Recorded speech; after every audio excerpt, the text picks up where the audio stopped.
Bonsoir, nous sommes le dimanche 3 janvier et vous regardez les actualités de Zeeland d'aujourd'hui. Des chiens de recherche ont été déployés à Oostburg aujourd'hui pour retrouver Achel van der Velden. La femme de 29 ans qui possède sa propre boutique dans le centre a disparu depuis 18 jours. Sa famille ignore ce qui s'est passé.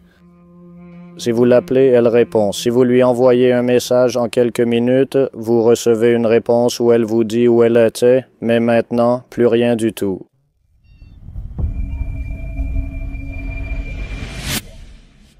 Voici un crime qui a eu lieu aux Pays-Bas, dans la petite ville d'Oesberg, un endroit qui compte seulement 4500 habitants, situé en Flandre zélandaise. Cependant, lorsque la police a révélé l'identité de leur principal suspect, les gens ont été choqués et ont refusé d'y croire. Autrement dit, tant qu'il n'y a pas de preuves irréfutables. La question demeure, connaît-on vraiment quelqu'un? Analysons cela en détail.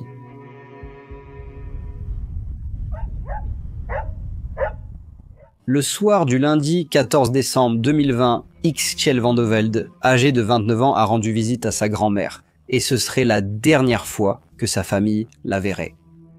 Le lendemain matin, cependant, Achel a parlé à sa mère Miranda alors qu'elle rentrait chez elle depuis son atelier de couture, appelé Épingle et Aiguille. Elle et sa mère vivaient toutes les deux à Augsbourg. Elles ont brièvement parlé du nouveau confinement annoncé la veille au soir.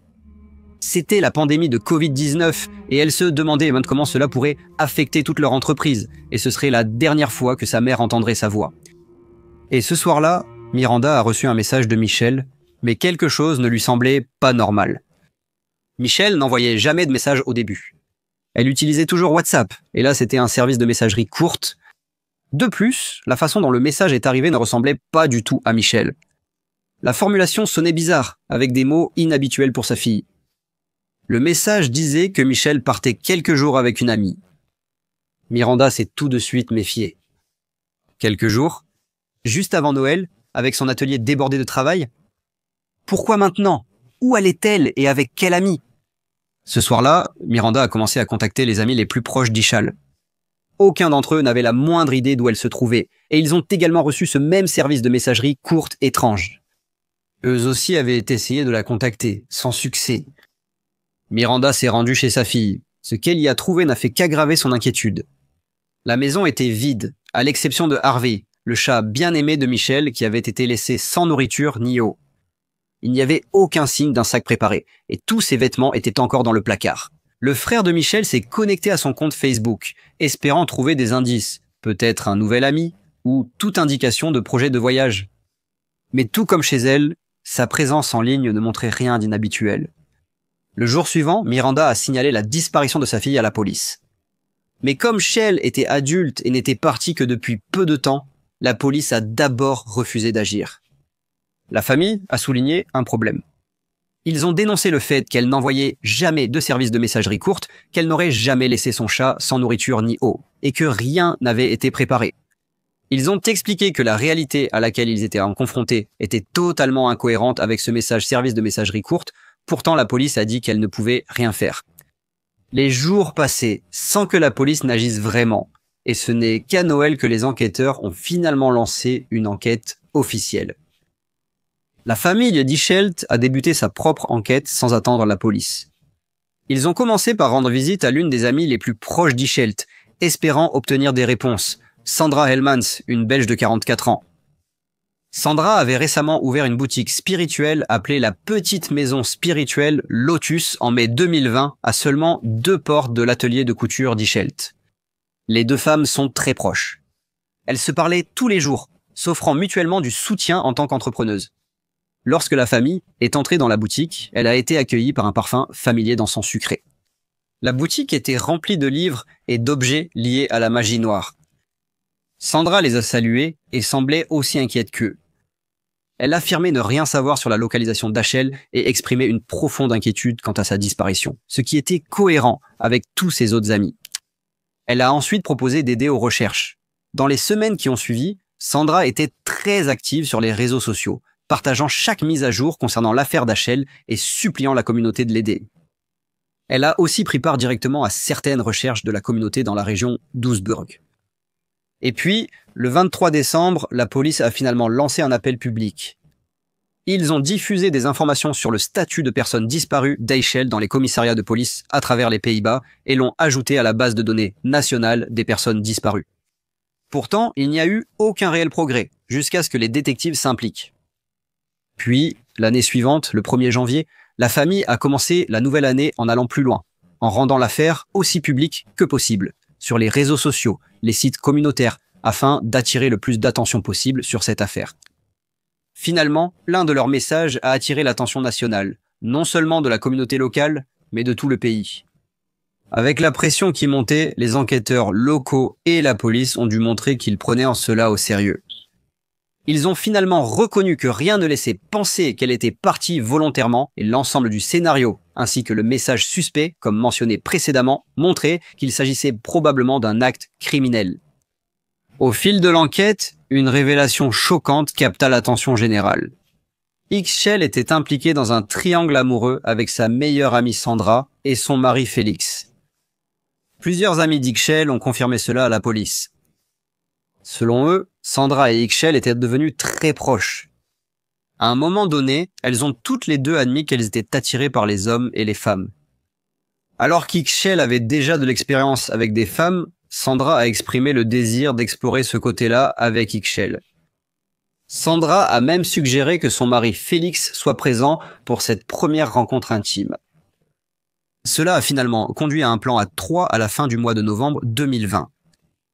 Mais dans les semaines suivantes, un changement s'est produit.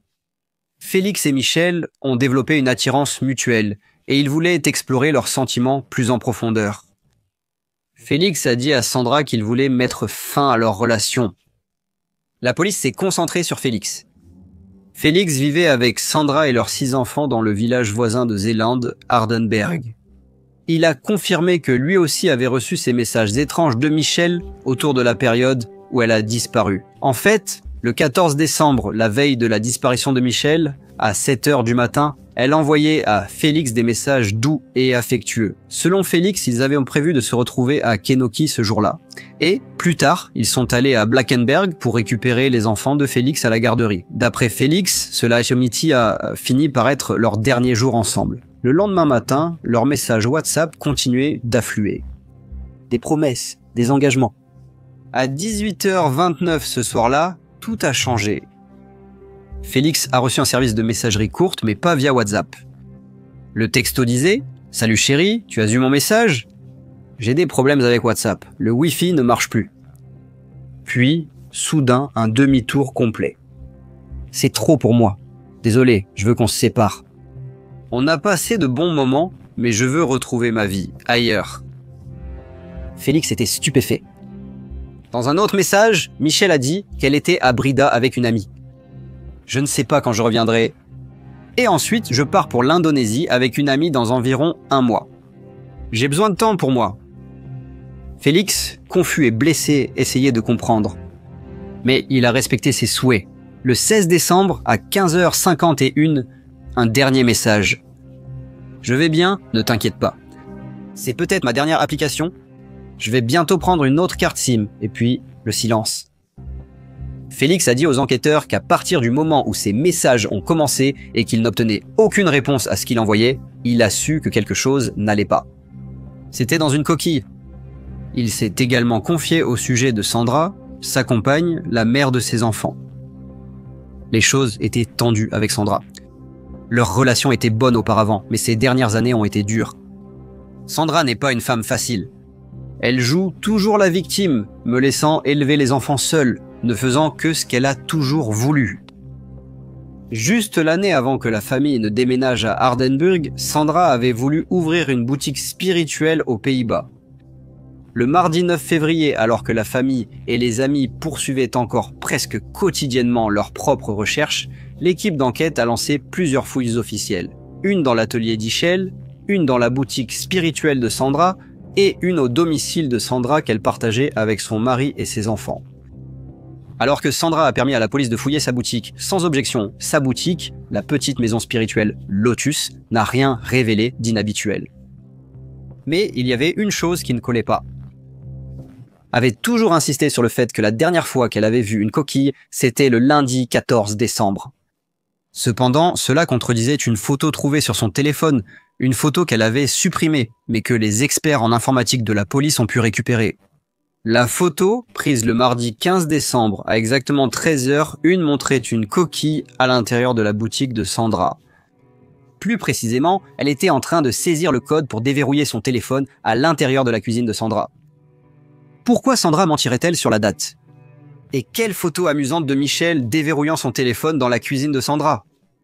Cela pourrait-il expliquer pourquoi ces services de messagerie courte ne semblaient pas venir de Michel? Parce qu'ils ne venaient pas d'elle. Et si Sandra était derrière tout ça, pourquoi aurait-elle pris une photo aussi compromettante en premier lieu? Les contradictions étaient tout simplement trop nombreuses. Sandra a été immédiatement arrêtée alors qu'elle s'apprêtait à partir en vacances avec son mari et ses enfants. Lors de son arrestation, Sandra a continué de nier toute implication. Elle a maintenu son innocence même lorsque la police a fait une autre découverte glaçante plus tard dans la même journée. Les enquêteurs médico-légaux ont trouvé une tache de sang cachée dans la moquette sous l'un des pieds d'une table ronde. L'Institut médico-légal des Pays-Bas a confirmé que le sang appartenait à Shell. Du sang a également été retrouvé sur une paire de chaussures de Sandra. Et ce n'était pas tout. Ce même jour, les enquêteurs ont reçu un message du mari de Sandra, Félix, qui séjournaient dans un chalet de vacances avec leur enfant. Selon lui, leur fils de 13 ans avait dit quelque chose de très troublant.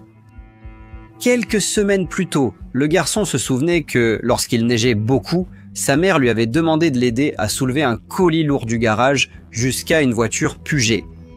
Le colis était enveloppé dans des sacs poubelles et, selon le garçon, il sentait très mauvais. La police a organisé un entretien officiel avec le garçon dans un studio médico-légal adapté aux enfants. Au cours de la séance, il a tout confirmé. Il a également confirmé qu'à une autre occasion, sa mère lui avait demandé, ainsi qu'à un ami, d'aider à déplacer le même paquet, 7 fois de sa boutique jusqu'à la voiture. Les enquêteurs ont comparé la chronologie du fils avec les données du traceur système de positionnement global sur la voiture de Sandra Peugeot. Et sa voiture avait-elle eu des mouvements suspects? S'était-elle arrêtée dans des endroits inhabituels ou isolés? Oui, c'était le cas. Les données système de positionnement global ont conduit les enquêteurs à un canal de drainage le long de Canalweg, juste à l'extérieur de la ville de Sluis, près de la frontière belge, à seulement quelques kilomètres d'Uisbourg.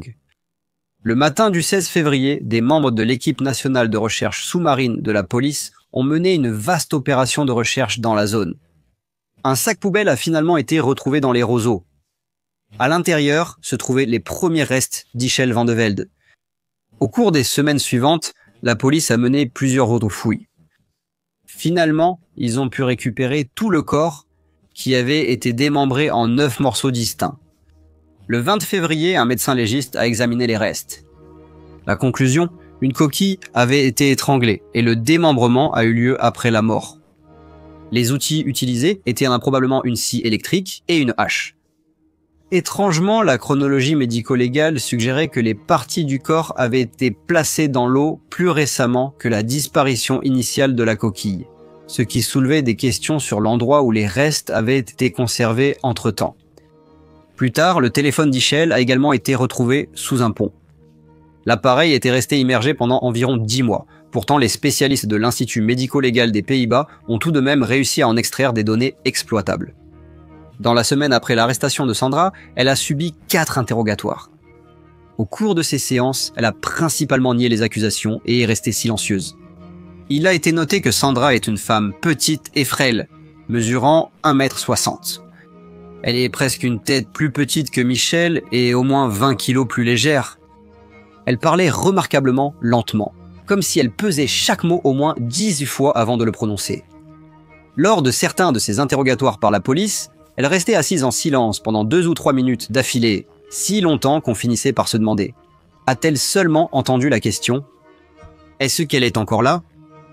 Ce n'est que le 16 février, lorsqu'elle a finalement été confrontée à l'ensemble des preuves réunies contre elle, que Sandra a brisé son silence. Lors du 5e interrogatoire, elle a rédigé une déclaration manuscrite, mais les enquêteurs l'ont qualifiée de bizarre et totalement inventée. Dans cette déclaration, Sandra a admis l'existence du triangle amoureux entre eux, mais elle a rejeté le mobile du crime. Elle a déclaré qu'elle était la victime, pas l'agresseur. Sandra a dit qu'elle s'était sentie trahie par la liaison entre Eichel et son mari. Elle avait même enregistré le nom d'Eichel dans son téléphone sous le contact « salope ». Elle a affirmé qu'elle n'avait jamais voulu voir son mari avec une autre femme, se décrivant comme possessive, mais elle a nié toute intention de nuire à Eichel. Au contraire, elle a déclaré qu'elle essayait en réalité de protéger Eichel de Félix. Sandra a affirmé que Félix avait un passé de manipulation.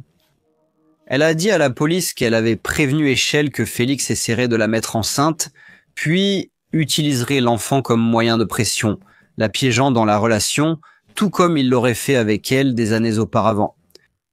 Selon Sandra, elle avait été victime de violences domestiques de la part de Félix et essayait simplement d'aider Eichel à ne pas subir le même sort. Sandra a bien admis qu'Eichel était morte, mais elle a insisté sur le fait qu'elle n'avait rien à voir avec sa mort. Selon elle, pour connaître la vérité, il fallait interroger Félix. Elle a refusé de prononcer son nom à voix haute pendant l'interrogatoire, mais elle l'a accusé d'être derrière tout cela. Elle affirmait que Félix l'avait un jour envoyé dans une quincaillerie à Bruges, avec une liste de courses inquiétante, comprenant des sacs poubelles, du ruban adhésif, une hachette, une scie sabre et une scie électrique portative. Plus tard, dit-elle, il lui a ordonné de se débarrasser des restes de Vachel.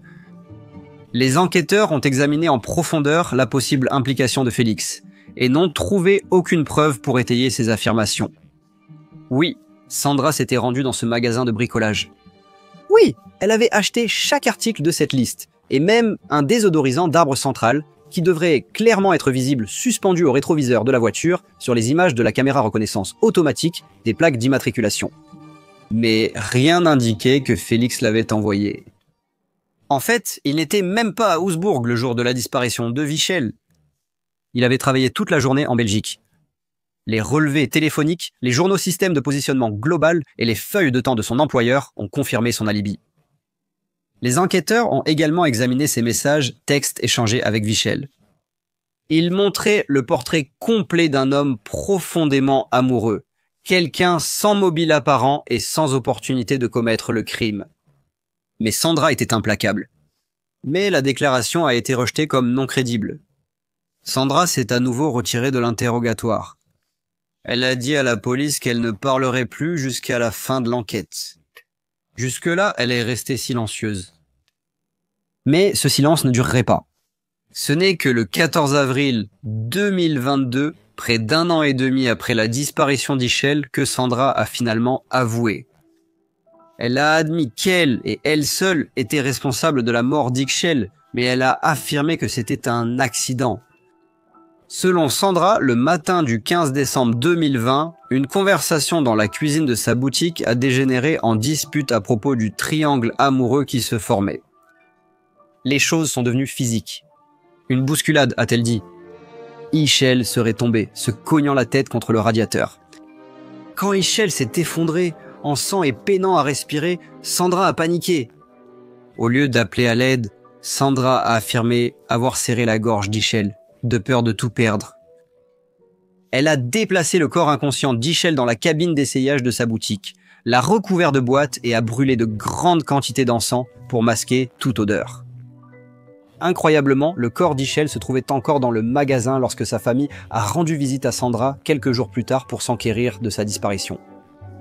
Sandra a parlé calmement à la mère et aux frères inquiets d'Eichel, tandis que le corps sans vie d'Eichel se trouvait à seulement 1 mètre de là, derrière un rideau. Après cette visite, Sandra savait qu'elle devait se débarrasser de ce corps. Elle a d'abord essayé de déplacer le corps d'Eichel en un seul morceau, mais elle n'en avait pas la force physique. Alors elle s'est rendue dans un magasin de bricolage où elle a acheté une hache et une scie à main. Elle est retournée à l'atelier et a démembré le corps d'Eichel en 9 parties. Elle a placé chaque partie dans des sacs poubelles et s'est rendue à un canal d'évacuation où elle s'en est débarrassée. Les restes allaient rester non découverts pendant 1 mois de plus. Sandra a ensuite utilisé le téléphone d'Eichel pour envoyer des messages textes trompeurs à sa famille et à ses amis, créant l'illusion qu'Eichel était simplement parti. Elle a même participé aux recherches, faisant semblant d'être une amie inquiète tout en cachant la vérité pendant tout ce temps.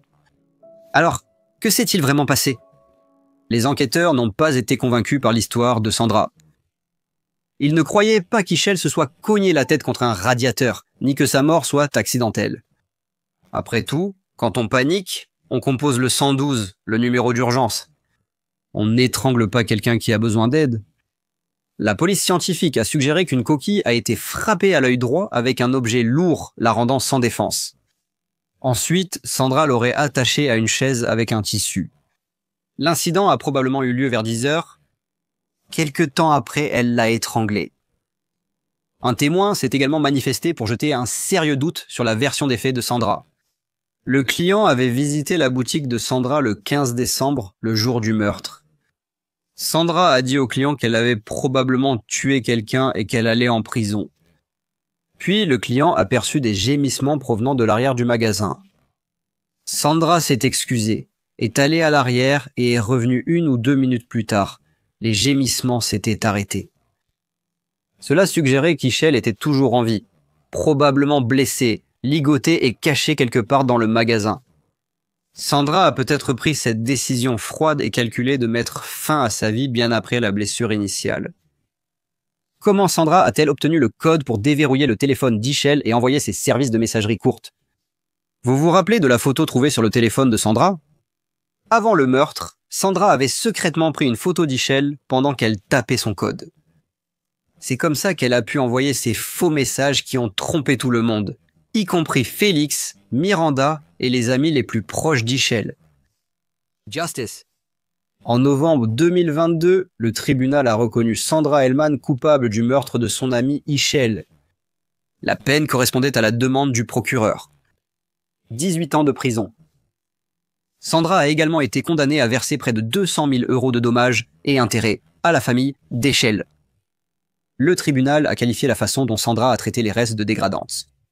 Seule une mèche de cheveux et le bras droit d'Ischel étaient suffisamment intacts pour que la famille puisse faire ses adieux. La famille s'est dite soulagée suite au verdict. Le frère d'Ischel, Jeffrey Van de Velde, a déclaré qu'il était heureux que le tribunal ait confirmé ce qu'il savait depuis toujours. C'était un meurtre. Sa mère, Miranda Sips, se sentait déchirée.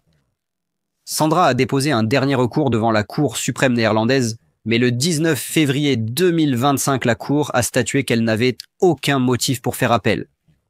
Sa peine était désormais définitive. À ce jour, Sandra affirme que la mort d'Ischel était un accident. Elle estime qu'elle mérite une peine réduite pour homicide involontaire, et non pour meurtre avec préméditation. Selon elle, tout est devenu noir, a-t-elle dit un jour. À ce jour, je me demande encore pourquoi j'ai fait ça. Mais la vérité est dure à ignorer. Pendant que la famille et les amis d'Ischel cherchaient désespérément, Sandra jouait le rôle d'une amie compatissante. Elle regardait Miranda et Jeffrey dans les yeux, offrait des câlins et de la sympathie, alors que le corps d'Ischel était caché à quelques mètres de là, dans la cabine d'essayage de sa boutique. Quant au mobile, je crois que c'était de la pure jalousie. Dites-moi ce que vous en pensez dans les commentaires. Et si vous avez regardé jusqu'ici, n'oubliez pas de liker et de vous abonner, et on se retrouve dans la prochaine vidéo. Merci, Victor termine.